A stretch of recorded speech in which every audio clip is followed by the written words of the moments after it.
How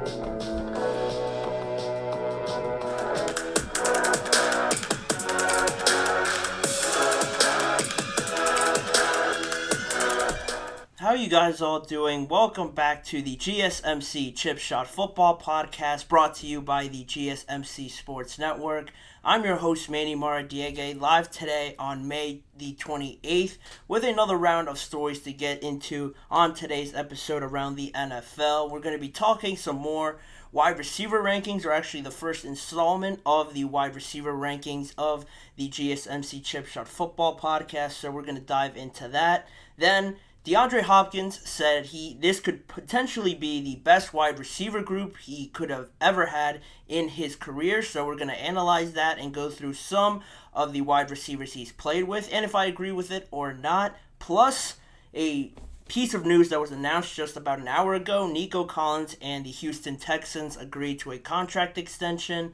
I'll bring you guys all the details to that and what it does mean for the rest of the NFL and for the Texans as well. So stick around and find out more on those topics. Please remember to like, follow, and subscribe to the GSMC Chip Shot Football Podcast. And before I start, as a reminder, use the tip and donations link, gsmcpodcast.net, with any of your questions or comments. By using that link, I can see your questions pop up on the chat box, and that way I can get your guys' perspective and thoughts on anything I say or on any of the topics on today's episode.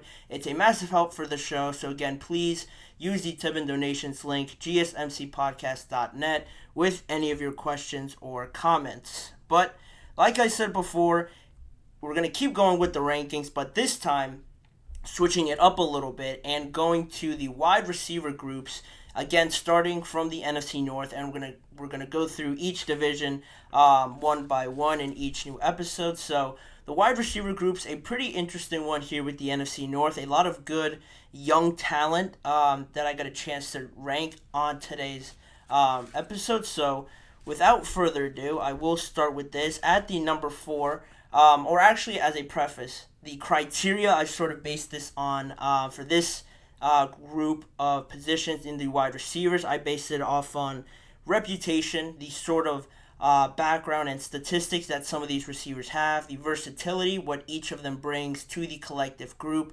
of their wide receiver position, and also how many good wide receivers does each of these teams have. All went into my criteria on how I base these rankings. So now I can start and have at the number 4 spot the Detroit Lions. Maybe a surprise to some people, considering that they won the NFC North last year and they just paid Amon-Ra St. Brown a lot of money. And he is a great receiver, but at the same time, just based on some of the outlines that I've laid out here before, you have Amon-Ra St. Brown, and then the next good wide receiver I think that has like the most talent and upside would probably be Jameson Williams, who you see there on your screen in the middle. And after that, you go to a tight end, and you have Sam Laporta, who I do know is a great tight end, a great young tight end that really broke out last year for the Detroit Lions and was a huge part to their success. He had a great connection with Jared Goff. So those three, or just really Amon-Ra St. Brown and Sam Laporta, are the biggest ones that contribute to this success. They provide the versatility. They have that reputation a little bit now as being some of the best at their positions. And also with that, you get to Jameson Williams, and I put him on the screen because I think he has the potential to form a big three here with the Detroit Lions, but we really just haven't seen it yet from him. You know, he had the whole gambling situation going on. Then he came back, and he still really hasn't broken into, I think, gaining that trust from the team as of yet. Only really used as a deep ball option. And then other than that, you know, they have some other options at receiver, Khalif Raymond and Donovan Peoples-Jones. But in terms of just these two, they have two really good options and maybe a third that could be on the way. So I have them at number 4 for that reason. And also just the biggest factor in all this is I think that they're more of a run-based team. I think a lot of their success is based off getting that run game going. So based off of that and then having two very good options, I think that's more of their MO and more of their style. They're not really looking to throw it 30, 40 times a game because they just simply don't have the amount of options that they do. With having Amon-Ra and Sam Laporta as your main two. I think establishing the run game with Jahmyr Gibbs and David Montgomery serves them better, and they have a great O-line, so that all plays into it, and that's why I have them to start my list at number 4, which means now at number 3, we have the Minnesota Vikings, and also very similar situation with the Detroit Lions.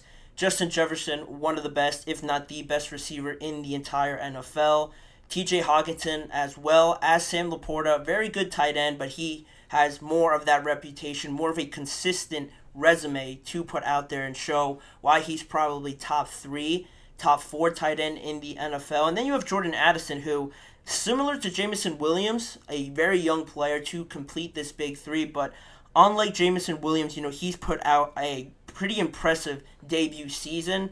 With Justin Jefferson in and out of the lineup, Jordan Addison sort of stepped into that wide receiver 1 role and tallied almost 1,000 yards. He had 911, 10 touchdowns in his rookie season. So very impressive numbers to start off his career with the Vikings. So if he built off of that, now playing off of Justin Jefferson and all the attention he's going to attract from opposing defenses, I think he could be, again, getting geared up for another great season, maybe a 1,000-yard season for Jordan Addison in his second year. TJ Hockenson as well, playing there with Kirk Cousins, was benefited a lot from that relationship with how much Kirk Cousins uses the tight end. How that changes, you expect there to be some slowing down from that because they have a rookie quarterback maybe or Sam Darnold, but as the criteria goes, they have the reputation with Justin Jefferson and TJ Hockenson. The versatility with all of them, I think each one of them brings a different aspect to this whole group collective that the Vikings have going for them as well. Then also the amount that they have, that about the same number that the Vikings have, but if you're comparing both of them, I think you would probably take Justin Jefferson over Amon-Ra St. Brown. You'd probably take Jordan Addison over Jameson Williams, and you might take TJ Hockenson over Sam Laporta. So just based off of that and how much, those compared to each other, I think that's why I have them just ahead of the Lions in my rankings. But moving on with the rest of the list, at number 2, the Green Bay Packers. Another surprise in this list, but I have some reasons for it. I do have some reasons to back it up. Very young team in the amount of wide receivers they have, but that's really where I'm going with all of this. I have 3 on the screen: Christian Watson, Jayden Reed, and Romeo Doubs, who I guess are the most well-known, but one guy that a lot of people might not know of would be Dontavion Wicks, who was a rookie last year, and each of these receivers brings a very different aspect to the wide receiver group here. Christian Watson, more of a big body guy. Jayden Reed is used on special teams and brings a lot of speed. Romeo Doubs is a great route runner. You can use him in the slot or outside. And then Dontavion Wicks as well, another lanky guy, can extend the field, go vertical on opposing defenses. So each one of these guys brings a little bit something different to the table, and it's hard to establish a reputation because they are so young, but that's really the only lacking factor in this because they have more reliable options than any of the 2 that I mentioned before, just based on last year. And each one of these receivers contributed no less than 581 yards. Christian Watson played only 9 games, but he recorded over 400 yards in 2023. So you get the versatility there because there is 4 of them, and that they each can contribute different things to the Green Bay Packers. And still, individually, there's more to prove from each of them. I don't think you would confidently say one of these 4 guys is a clear wide receiver 1, but I don't think they really have to be based on how the Packers use them, based on how Matt LaFleur runs his team, how they play off of the run, and how they have all these different options. Nobody really gave him a shot last year, and they made it all the way, nearly a play or 2 away from the conference final. So I'm fairly confident in them to just build on this. We're just getting the tip of the iceberg there in Green Bay, and because they have so many options, and not to mention that they're cheap, so they're going to stick around for a lot longer, I think they could certainly build something on here in the years to come and still, be a constant competitor in that division. So that's the number 2 in my rankings, which means number 1, the Chicago Bears. Another, kind of iffy pick, I guess, for some people, but in my mind, I think they're clear number one just because, they have everything that I've established as the criteria, really, the reputation with Keenan Allen, one of the best in the NFL on his own. DJ Moore really stepping up in these last few seasons to be the number one receiver for the Chicago Bears. So you already have two number ones there. Then you have Rome Odunze coming in as well as a top 10 pick. One of the best receivers, if not the best, in college football this past year. He certainly had the numbers to back that up. Now you have all three on the team, and again, they could sort of bring something different to each one of them. Keenan Allen, a little bit more of a finesse, more route running sort of guy. DJ Moore is very hard to tackle, very aggressive and physical, and Rome Odunze is sort of a mix of both of them, and that's very intriguing for the Chicago Bears, especially with Caleb Williams having all these options. And talking about just receiving options for the Bears, they have the most options really when you include Cole Kmet and Gerald Everett as well to these. So they really have five guys that are very solid options to go to if you're Caleb Williams. And because of that, Cole Kmet, not really an established guy as of yet, but he is certainly building a good resume for himself coming off of his best year, 90 receptions, 719 yards. And also, like I mentioned before, DJ Moore coming off of his best year, nearly 100 receptions, over 1,300 yards, and 8 touchdowns. So I think offensively, they're very much packed there on the offensive side, really have a lot of options for Caleb Williams. And you could take any one of these three guys you see on the screen and probably be very confident as your number one and definitely your number two receiver. You have basically two number ones, like I said, in DJ and Keenan, and I think Rome's going to definitely blossom into a future number one receiver. Now you have all three of them on your team. I think this is gearing up very well for the Chicago Bears to have a lot of success, and that's my rankings. Let me know what you guys think on this first installment of the wide receiver rankings.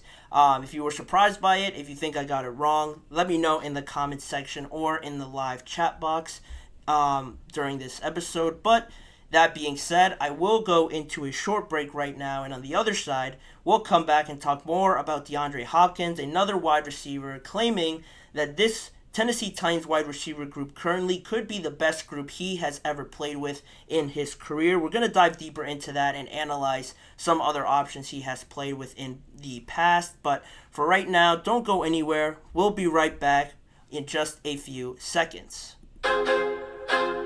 I feel like I'm losing my mind. Is everybody in the world blind?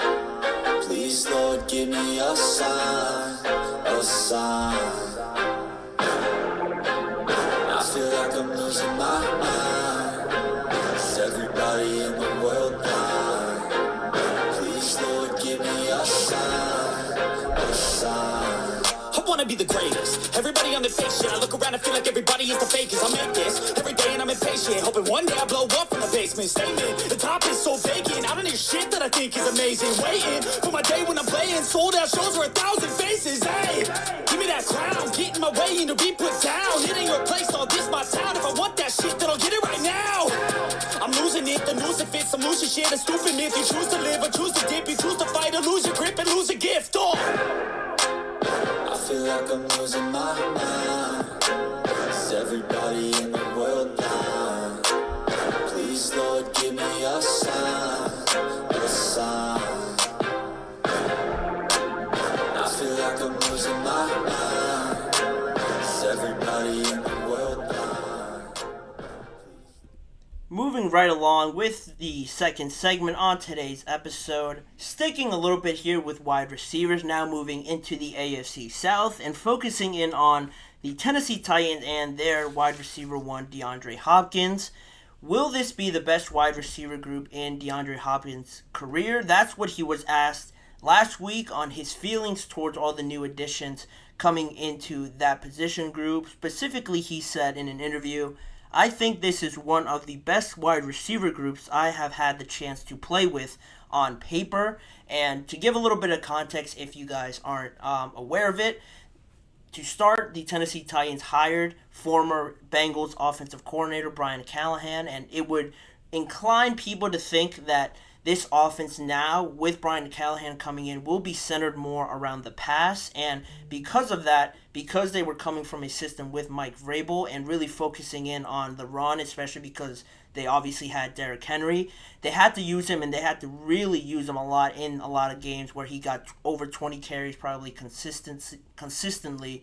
And now with Brian Callahan coming from a system where the Bengals religiously used a lot of spread formations, had three very valuable wide receivers, T. Higgins, Tyler Boyd, and Jamar Chase. Now you would have to assume that sort of style will be brought over here to the Tennessee Titans. And wide receiver one, you had Jamar Chase in Cincinnati. Now you have DeAndre Hopkins, who, if anybody had any doubt about DeAndre Hopkins, despite a bottom five offense, a poor O-line, and two different quarterbacks at different points of the season, DeAndre Hopkins still accomplished his 7th 1,000-yard season in 2023. So there isn't any doubts about DeAndre Hopkins. It's just who can they really surround him with to help him out here a little bit and just help out the team a little bit more, especially Will Levis, who is going to really benefit the most from this in his second year trying to learn a whole nother offense.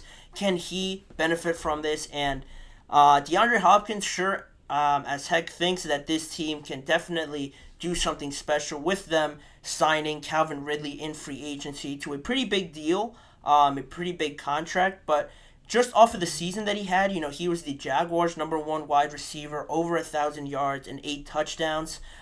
He actually mentioned to reporters that he knows he's 29 years old, obviously, but this offseason, he really feels like he's only really 25 years old based on how he feels and how he's attacking this offseason. So some more encouraging words there from Calvin Ridley to really have two wide receiver ones here on your team, I believe, in my opinion, for the Tennessee Titans. And not to mention, you also bring in Tyler Boyd, signing him as a free agent wide receiver, probably the best one remaining on the market for the Tennessee Titans. He had a lot of meetings with other teams, but he decided to reunite with Brian Callahan here in Tennessee. And he, on top of just being a very reliable option, bringing that veteran experience a little bit with being 29 years old, I think his biggest virtue and his biggest addition to this team will be that familiarity he has with Brian Callahan's system, obviously running it in Cincinnati, bringing that over to Tennessee, not only to help the wide receivers, obviously, to make it a little bit easier for them, but having to help Will Levis a little bit, being more of a reliable option for him because he already knows the system. Will Levis can maybe look to him as being that check down, reliable option on third down, whenever you need to get a play on a crucial point of the game. I think Tyler Boyd can really fit that role very well, and he's still, not to discredit him a little bit just as a check down option, but I think in the pecking order he would be number 3, but in a lot of situations I really feel that Tyler Boyd could be a number 2, a very good number 2 on a lot of different teams. But the Tennessee Titans have an excess of riches now at that position. And back to the main question, is this the best wide receiver group in DeAndre Hopkins' career? I think so, just based on comparing it to the other teams and the other options he's had in his past. He's played most of his career with the Houston Texans, so that's really where we're going to start with all of this. Basing it off of that and looking at what he had in Houston, you start off here from his time in Houston when he got drafted in 2013 to 2019, a good period there where he could have had the opportunity to play with a lot of different options from that time period, but these are really the 4 main options that he had as support systems to really sort of help out and base his performance off of in Houston. You have Andre Johnson really coming in there as a rookie. He played with him in the early stages of his career. Will Fuller more towards the end, but I'll get to him in a little bit. Kenny Stills as well at the top left, and Kiki Kuti on the top right.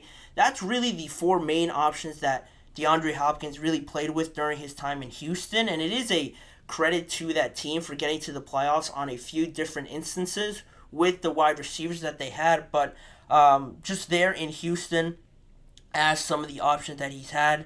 In no time in his career has DeAndre Hopkins ever had another wide receiver to put up 1,000 yards in this time period with the Houston Texans where he spent most of his career, he had no other running mate, other fellow wide receiver to put up 1,000 yards except Andre Johnson in his rookie year all the way back in 2013. That's the only time DeAndre Hopkins ever had another wide receiver put up 1,000 yards that wasn't himself. It's been about 11 years now, 12 years now since that happened. So that's one thing. Andre Johnson and Christian Kirk, who I'll get to in just a little bit, also got the most yards that any number 2 wide receiver has had alongside DeAndre Hopkins, I should say, only tallying about 900 yards as the closest ones.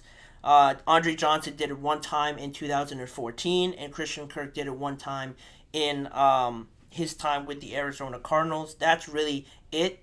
So in 2 other instances, any other wide receiver he's played with has only tallied 900 yards. Then after that, it's only been 800s, 500 yards, 600 yards, and in some instances where you see Will Fuller, he really suffered a lot with injuries during this time, so he wasn't really a reliable option at the crucial point of the season. And with that, the team really suffers, and just based on that, I think looking at the Texans situation, you can't really compare it to that. There really is no comparison. I think Calvin Ridley and Tyler Boyd are much better options than the options right now you see on the screen that DeAndre Hopkins had at his disposal. Then, if you fast forward a little bit into 2020 and into 2022, these are the next 4 best options that DeAndre Hopkins had during his time with the Arizona Cardinals. You see Larry Fitzgerald there, Christian Kirk, who were there really in his early stages with the Cardinals in 2020 and into 2021.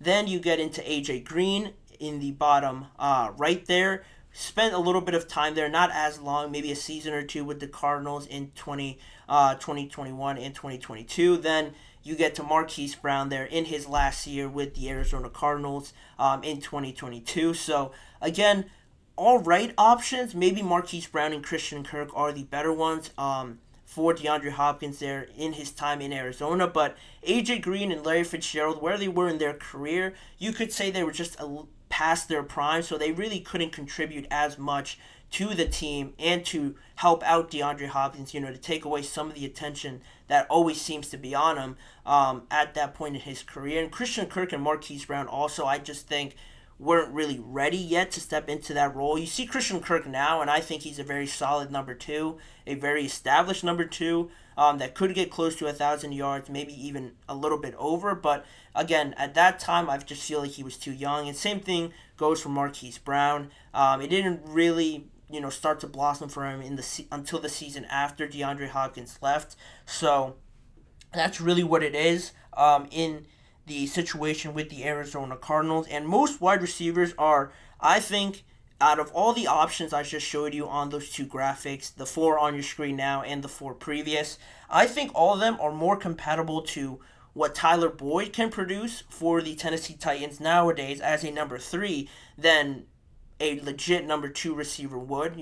That's just I think what the facts say based on where these guys were in their careers and the production they produced. I think that aligns more with what you'd expect Tyler Boyd to produce this year as a number 3 than somebody who could go in there and really challenge opposing defenses to attract some of the attention away from DeAndre Hopkins. And most teams, again, talking about Calvin Ridley, would love Calvin Ridley as a number 2 option if they had the luxury of that, let alone a number 1 option. There's a lot of teams that, like the Jaguars and a few others, would have Calvin Ridley as a wide receiver 1, but on this team in Tennessee, he is the number 2, and that just shows, I think, the options that the Tennessee Titans have. And again, if you couldn't tell already, I think this is for sure the best team or the best wide receiver group, I should say, that DeAndre Hopkins has had at his disposal. And because of that, you get into thinking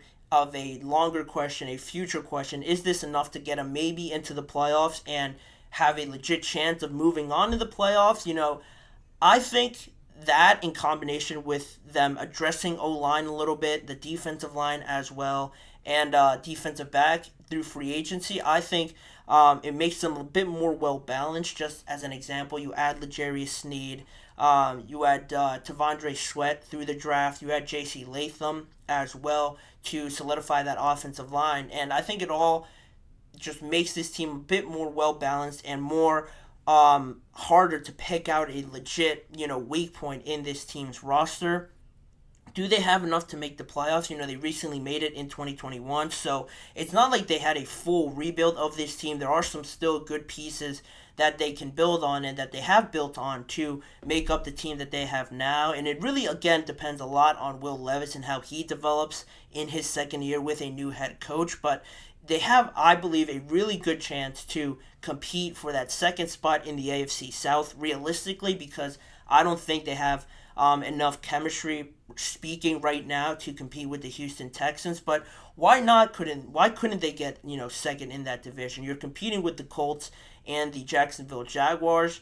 Calvin Ridley just left the Jaguars to join Tennessee, so that's obviously hurting them and helping the Titans. And the Indianapolis Colts haven't really been a legit contender and haven't really been competitive in recent years. They have Anthony Richardson. They added A.D. Mitchell, and Josh Downs, I think, is a very good player. But because Anthony Richardson got hurt, you don't really know what to base off his production and his progression up until this point, because he missed most of his first year. I anticipate him sort of being eased back in and learning it all, not all over again, but some facet, almost having a second rookie year, which is unfortunate because he had very good years. So because of that, and Jacksonville, not really getting that much better, why couldn't the Tennessee Titans be number 2 in that division? They certainly have the experience, now a more balanced offense.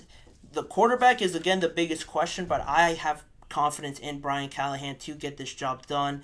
They've really done a good job of addressing the wide receiver position, and now they just have to execute it. I think there will be certainly some hiccups, but I'd like them to take the number 2 spot in that division. Will it be enough for the playoffs? That's a different discussion. But in the division, can they make the playoffs? They can do it, but it all comes down to execution and how lucky you are in some instances as well. But we'll leave that conversation there, and we're going to move on with the rest of the show. A few more topics to talk about.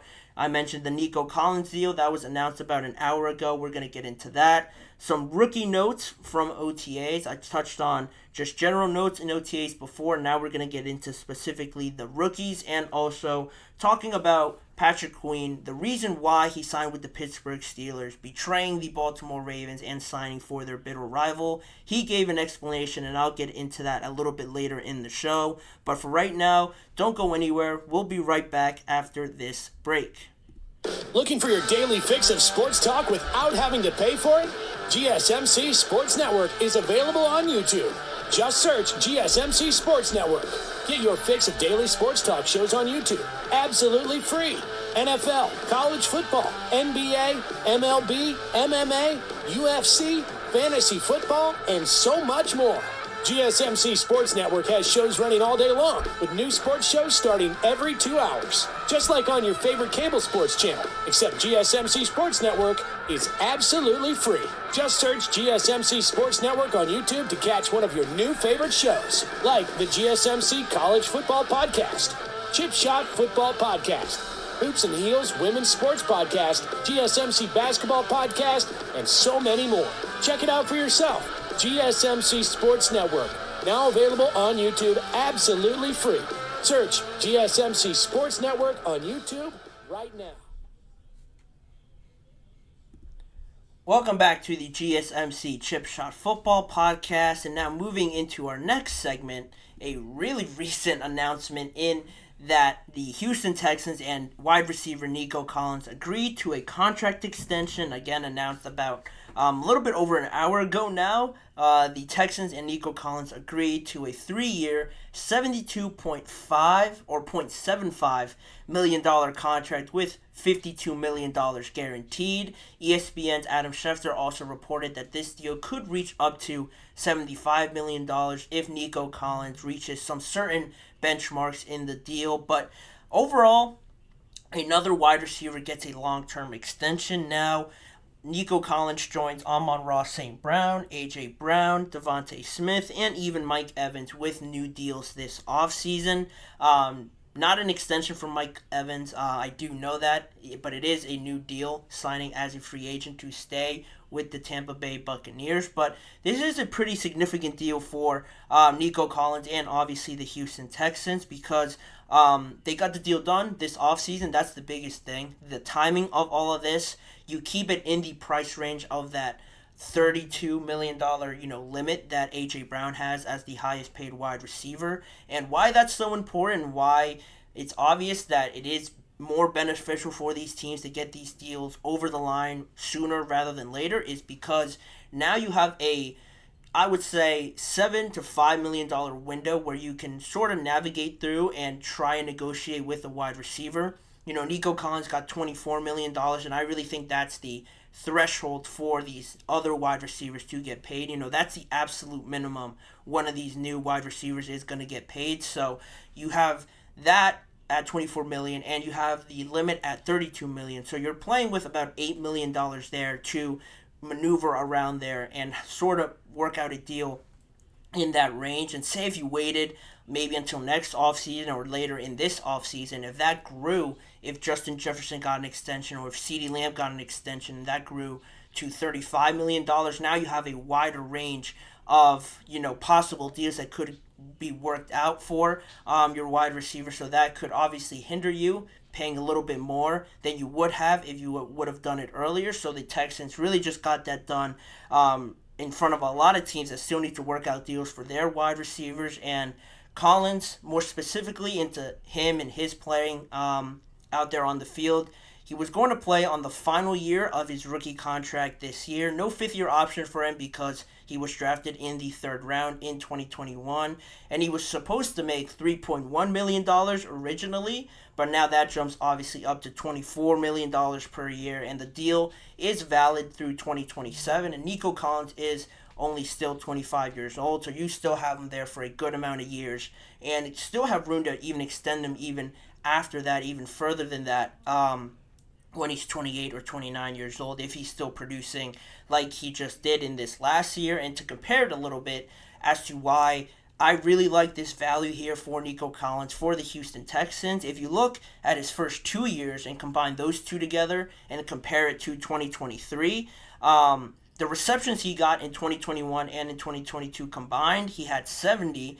Then in terms of yards, he had 927 total in those 2 years.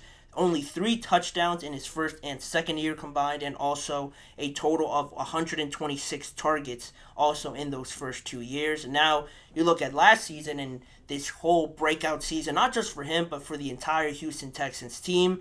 In terms of receptions, he had 80 receptions just last year compared to those 70 that he had in his first 2.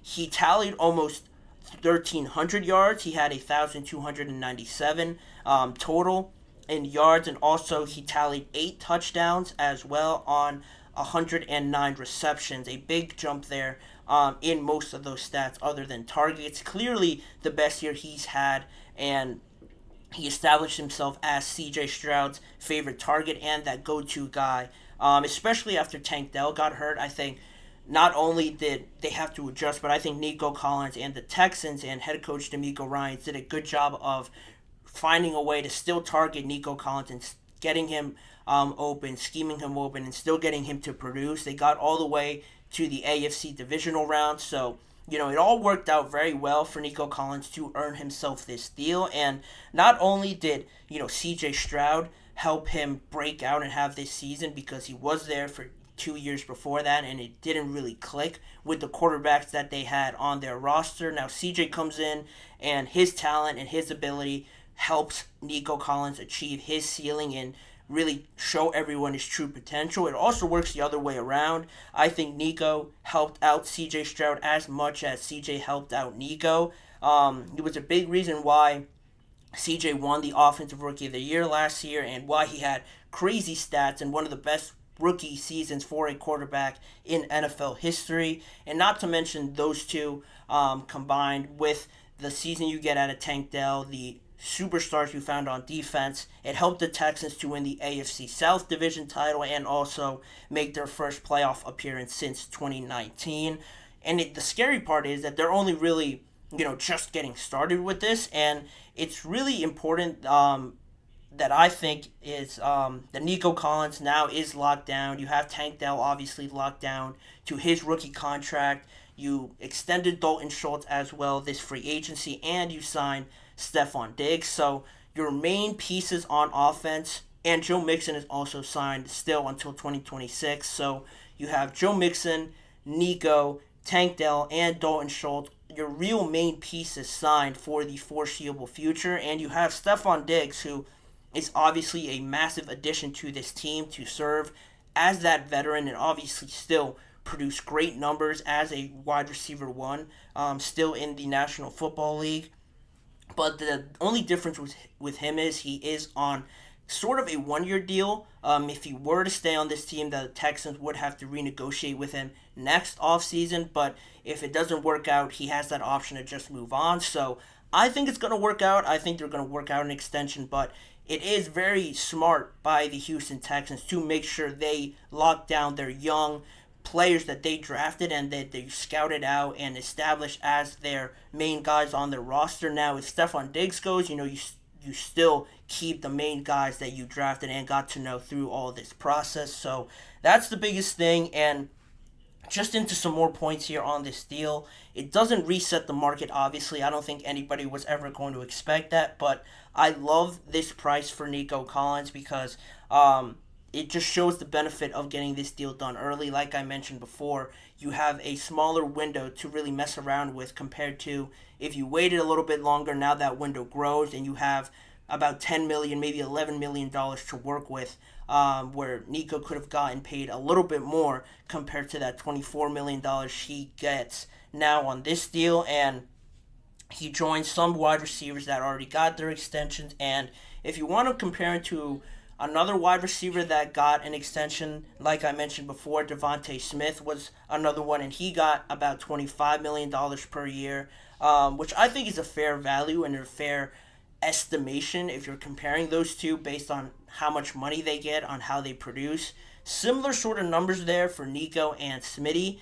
Smitty is obviously playing behind A.J. Brown, so that has something to do with it, but now it'll be interesting to see how Nico Collins plays behind Stephon Diggs, if even he plays behind Stephon Diggs, how Stephon fits into this offense. He could be seen more as a number 2 wide receiver, and Nico could still be that number 1, but I think it's good value for the production and the numbers. If you were to compare Smitty's to Nico's, I think they compare very similarly, so that's another sort of benchmark you can compare it to in terms of how well has this deal turned out. And also, what's interesting about this now, you mentioned, or I mentioned, the wide receivers that got paid already. It makes you think of the ones that still need to get paid.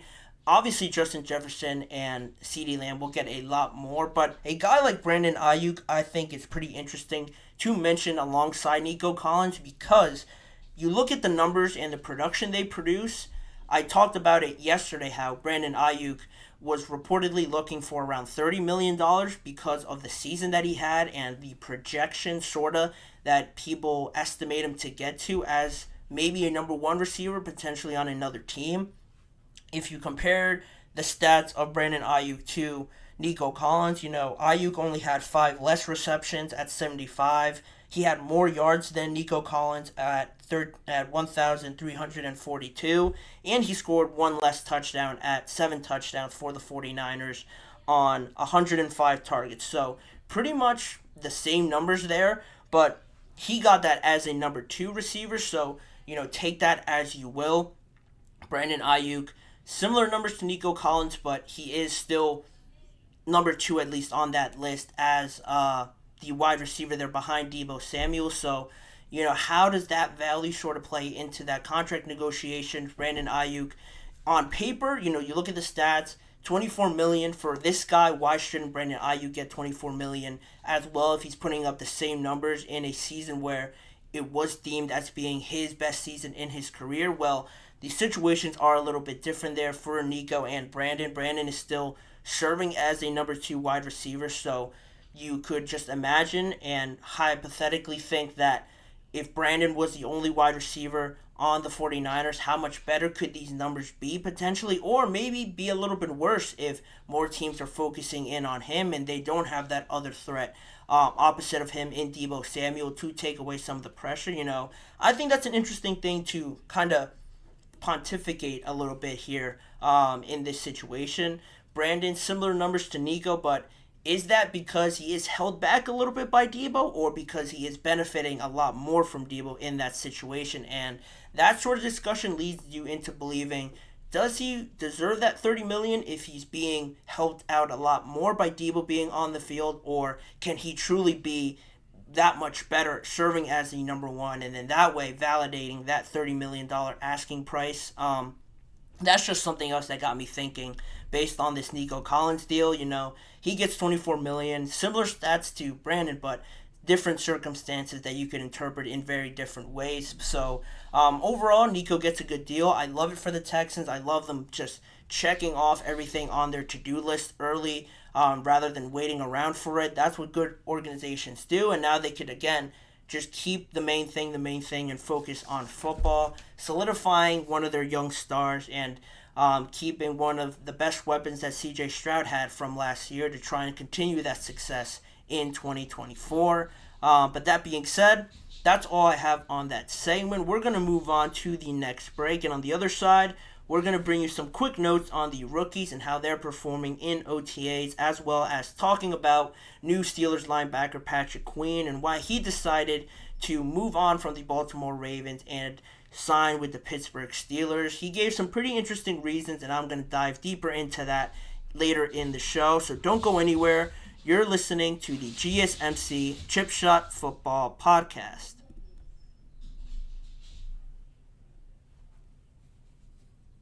For the best and latest podcasts available anywhere, go to the podcast app on your cell phone and type in GSMC to access free content-rich podcasts on health and wellness, book reviews, sports, entertainment, relationships, social media, movies, technology, finance, and even weird news. Subscribe and download the GSMC Podcast Network's family of shows, available everywhere podcasts are found.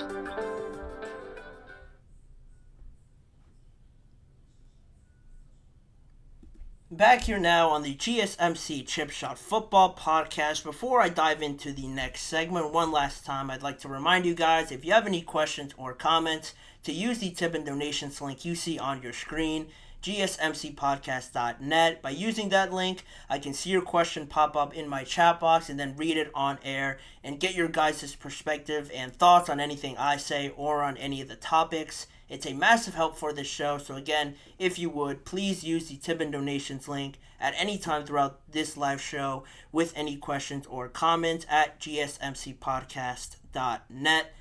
And in saying that, just a quick hitter segment on the rookie roundup, just talking about the first week of OTAs. Before, I talked about just the major headlines coming out of OTAs, and now I thought I'd focus in on some of the rookies and how they're doing. This time in OTAs, now entering into the second week of OTAs for some teams. Just bringing you some updates on how some of the new guys are doing. Starting with Caleb Williams, just briefly. He had a good start, some nice throws, the aura and leadership that everybody brings up. I thought it was interesting that head coach Matt Eberflus said that he has liked how both of the rookies and the veterans on the Chicago Bears have really rallied around Caleb Williams early on, and that's a merit to them for, obviously, not, sheltering him away or, keeping him at an arm's distance because he is the new guy.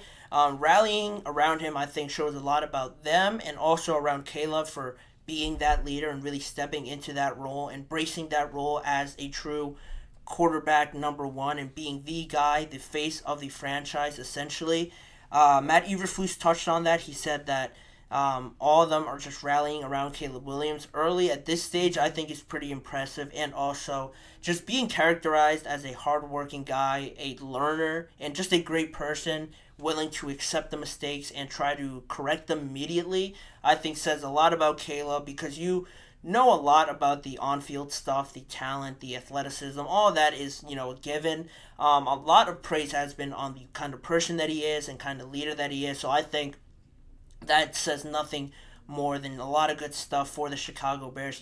If he keeps it up and keeps performing, this is just a great match for them heading into 2024. And then you look at the number 2 overall pick in this year's draft, now talking about Caleb Williams. Similarly, being praised by his team now, a lot of praise for his off-the-field actions. Jonathan Allen, it was kind of funny that he mentioned Jayden Daniels and talking about him and getting his first impression on him. He mentioned how he's usually the first guy in the building talking about himself, but Jayden Daniels keeps beating him into being the first one there. And he also said how Jayden's usually one of the last guys to leave because he is studying up on the playbook and just making sure he is really improving a lot and really making the most of his time in the building. So I thought that was impressive for Jayden Daniels. Also, he was praised for his work ethic by other veterans around the NFL and on his team in Zach Ertz and Marcus Mariota. Also, Marcus Mariota mentioned that his willingness and his want to really command the offense as a young player at this early stage, I think is important in his point of view. He believed it was important because a lot of new guys, a lot of young quarterbacks might not want to, step on any toes or just be too assertive early on. He has been quite the opposite and has really taken up that role as, wanting to be the guy in command, taking charge of the huddle and being that leader. Similar to Caleb, but in a little bit of a different style. Both of these guys I'm big fans of and how they got into the NFL and the fit with their team. So more good stuff coming from Washington and their quarterback, number 1 in Jayden Daniels. Now you move on to number 3 in the NFL draft in Drake May. What's being said about him? So far through OTAs, a very confident person, very vocal, as again, just deferring away from that narrative that the young guys are quiet, keeping to themselves, not wanting to do too much. He's been very vocal and been a motivator for some of his teammates early on. Fellow rookie wide receiver Jalen Polk praised, obviously, the arm talent for Drake May and also said that he was a tone setter so far in OTAs, which I thought it was important to point out because, again, as a young guy, to be the tone setter and be the guy to get the guys moving and get the guys motivated and stuff like that, I think takes a certain level of character and a certain type of person to do that coming into the NFL with all the uncertainties you have to deal with. Drake May's doing it early on, and I really like that. But still, through the early parts of OTAs, he's still taking some footwork lessons, as it was reported by NBC Sports Boston. So that's pretty, it is something to take note of, I guess, just because he's still number 3 in the pecking order behind Jacoby Brissett there for the New England Patriots. But he, again, positive signs coming from Drake May there in New England. And I actually have a comment here. I actually have a question here in my chat box. What are your thoughts on the NFL maybe adding another week to the NFL regular season? That is a lengthy conversation I could get into, but I will answer though. My thoughts on the NFL maybe adding another week to the regular season. Do I like it? I think as a fan, I really like it. I get more football, but just all the logistical sort of stuff of adding another week. I was actually going to get into more on that and more of this idea of the NFL adding another week just based on more changes to the offseason heading into next year potentially, but my thoughts on adding another week, I think it's only a matter of time before they do it. I don't think Roger Goodell would just say it on accident, mention it on the Pat McAfee show and just as an accident saying it. I think it's only a matter of time, and maybe in the next 2 to 3 years, I think it'll happen just because you have more opportunities to play more games. The international game is growing. I think they're going to want to fit more into that. So there's going to be more of those games, more opportunities to stream on Fridays now, Saturdays, Mondays, Wednesdays, Tuesdays probably. Tuesday's not going to be safe for much longer.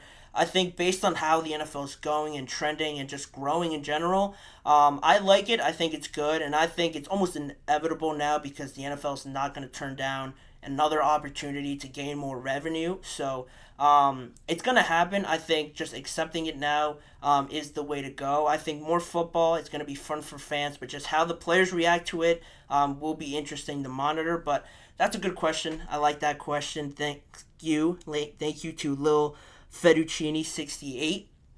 But more on this topic just to close it out. On Michael Penix, another one of the quarterbacks to talk about here. A little bit of a hit and miss with him so far. According to reports around him and around OTAs, they have seen some good and some bad flashes a little bit there from Michael Penix.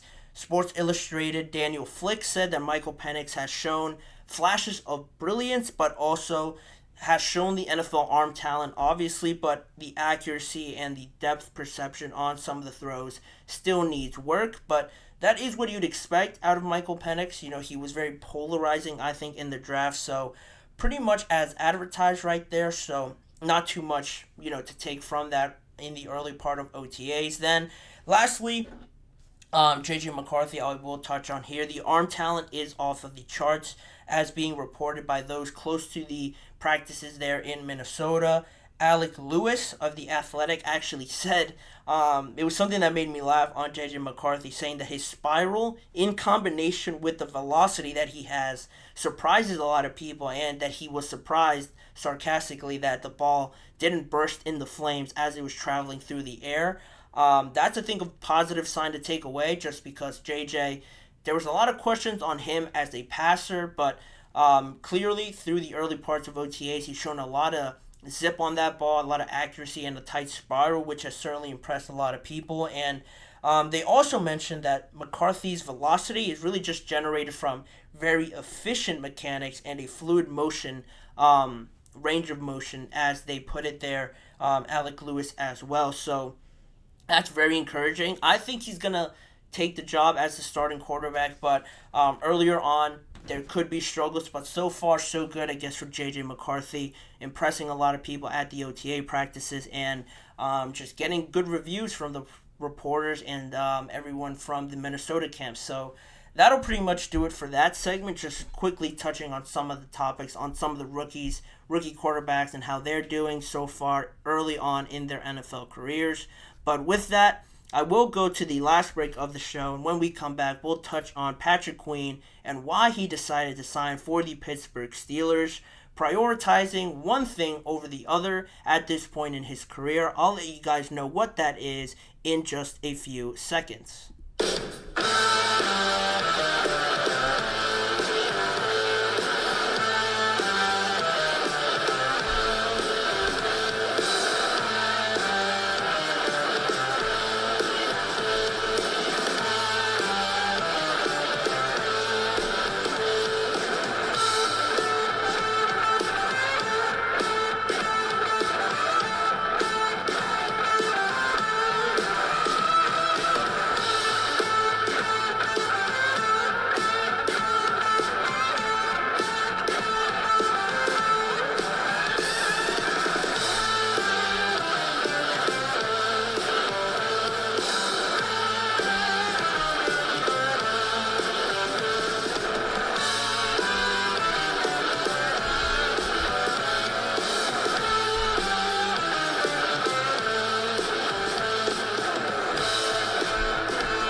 Jumping right back into the last segment of the show to just wrap up here in one of the most, I think, intriguing stories and surprising things that happened in free agency.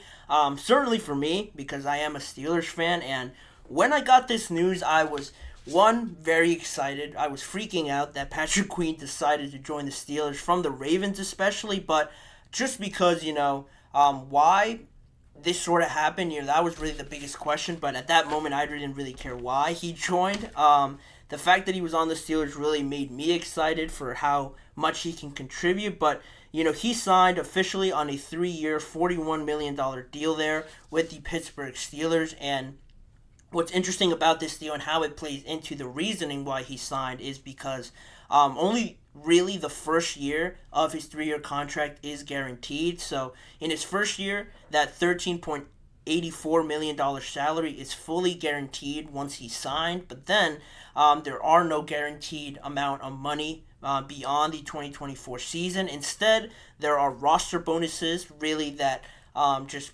happen throughout 2025 and 2026. There's one early one, a $6.67 million roster bonus in 2025, and then there's another one potentially in 2026.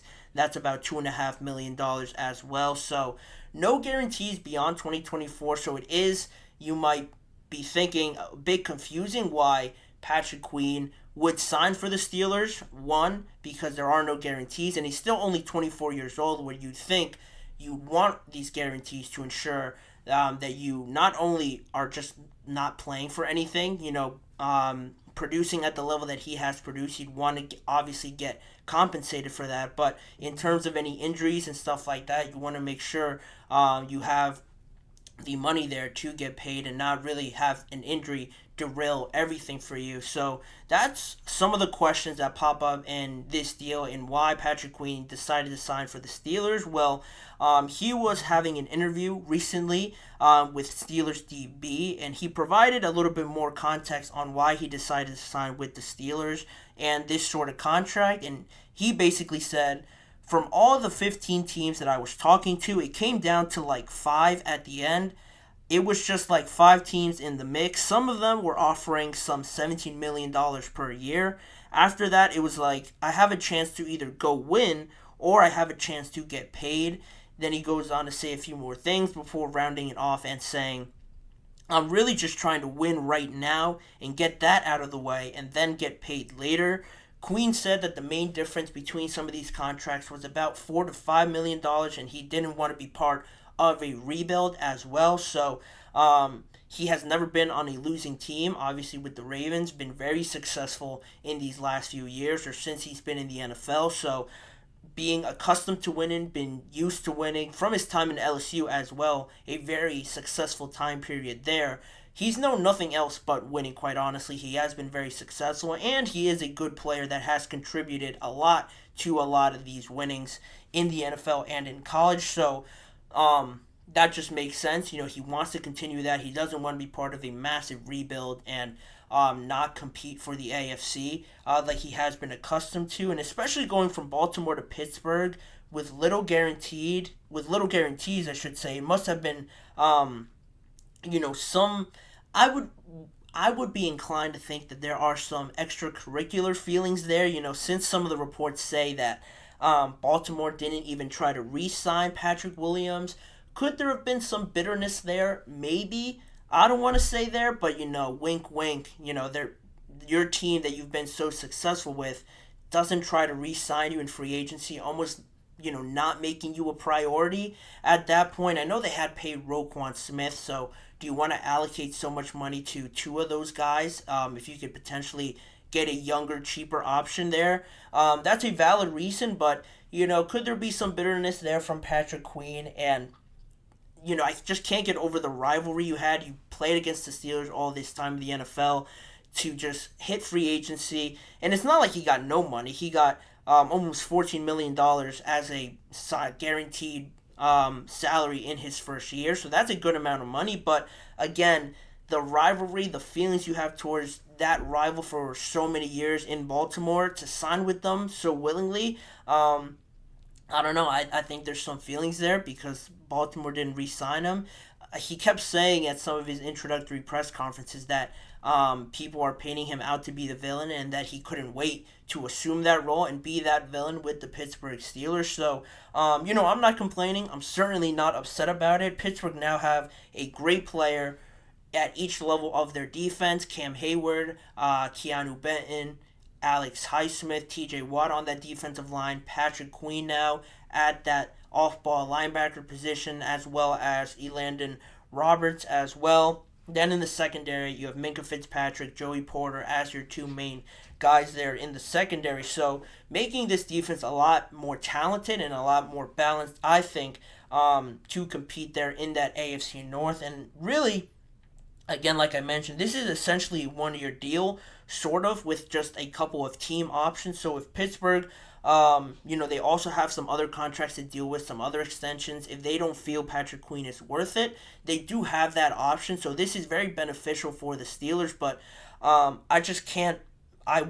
it's hard to believe that this won't be going the full 3 years because it really makes no sense to sign here if you're Patrick Queen if you don't have those guarantees. Honestly, if you're Patrick Queen just heading into the prime of your career, why would you sign this deal if you have any inclination that it's not going to go past the first year? It's very beneficial for the Steelers for having these team options, but if I'm Patrick Queen, I have to be sure that this deal is going to be going the full 3 years if I'm going to sign with the Steelers. I think the way it's structured, it might not say that, but I would have to assume behind the scenes that they have that mutual agreement. And it's not like I don't think Patrick Queen won't perform. I think he's going to exceed any expectations and be great for the Steelers, but it is just a bit weird why there's only guarantees in that first year. And also, it's ideal, again, for Pittsburgh, too, because it doesn't bind them to him for the full 3 years. If the production isn't there and at any point throughout these 3 years they decide that they could move on, they still have that option. So really, I think it's great, mainly for the Steelers, but also for Patrick Queen to still be in a competitive spot, to join the Steelers and that talented defense. I think both of them will benefit. It's a good opportunity really here to just close it out for Patrick Queen also.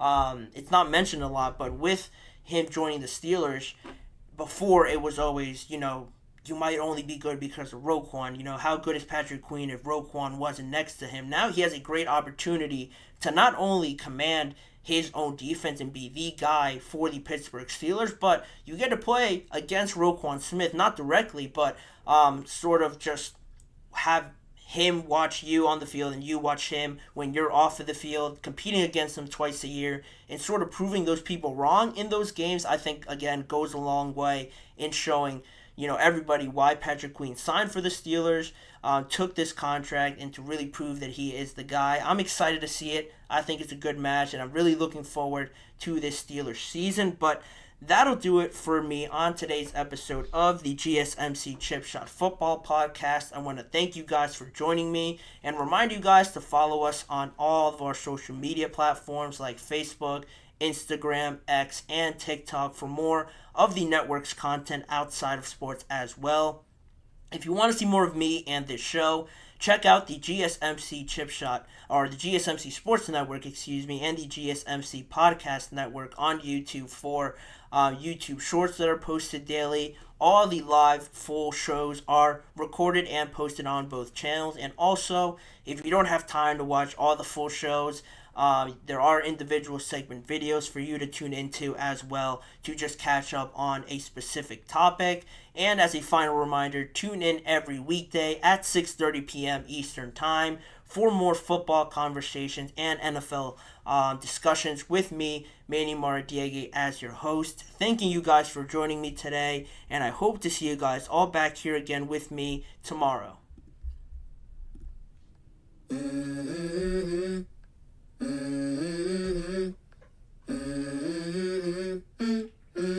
Let's go.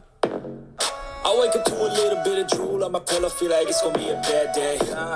Yeah, I'm tired of shit, and the coffee ain't hit yet. Damn.